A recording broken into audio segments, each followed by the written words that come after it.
Ada masa-masa ketika iman tidak lagi terasa seperti api yang berkobar, melainkan hanya seperti bara kecil yang hampir padam. Ada musim ketika badai terasa lebih besar dari keberanianmu. Ketika pikiranmu lebih berisik daripada doamu. Ketika hatimu sendiri gemetar oleh hal-hal yang tidak pernah kamu bayangkan sebelumnya.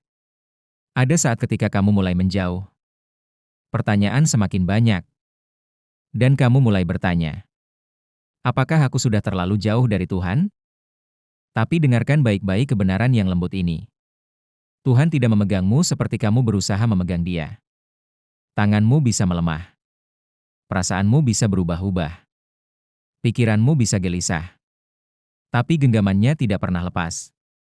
Firman Tuhan berkata, sekalipun kita tidak setia, Dia tetap setia.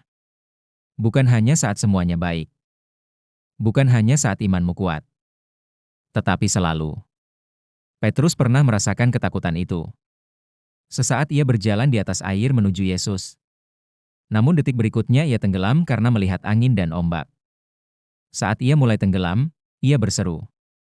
Doanya tidak indah. Tidak panjang. Tidak sempurna. Hanya teriakan putus asa dari seseorang yang tahu. Ia tidak bisa menyelamatkan dirinya sendiri. Dan Yesus menjawab tanpa menunda.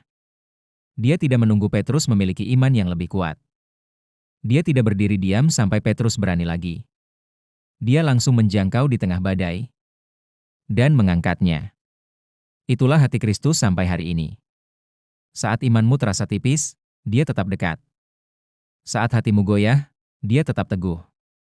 Saat pikiranmu kacau seperti daun tertiup angin, Dia tetap menjangkau di tengah badai. Hubunganmu dengan Tuhan tidak pernah bergantung pada kuatnya peganganmu.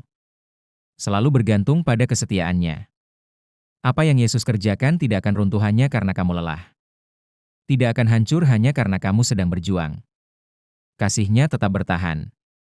Jadi ketika kamu merasa tenggelam, ketika imanmu rapuh, ketika jiwamu lelah, jangan ukur keselamatanmu dari seberapa kuat kamu memegang Tuhan. Angkat matamu, dan lihat seberapa kuat Dia memegangmu. Karena bahkan saat ini, di detik ini juga, Dia masih menjangkau ke arahmu. Dan satu hal yang pasti, Dia tidak akan pernah melepaskanmu.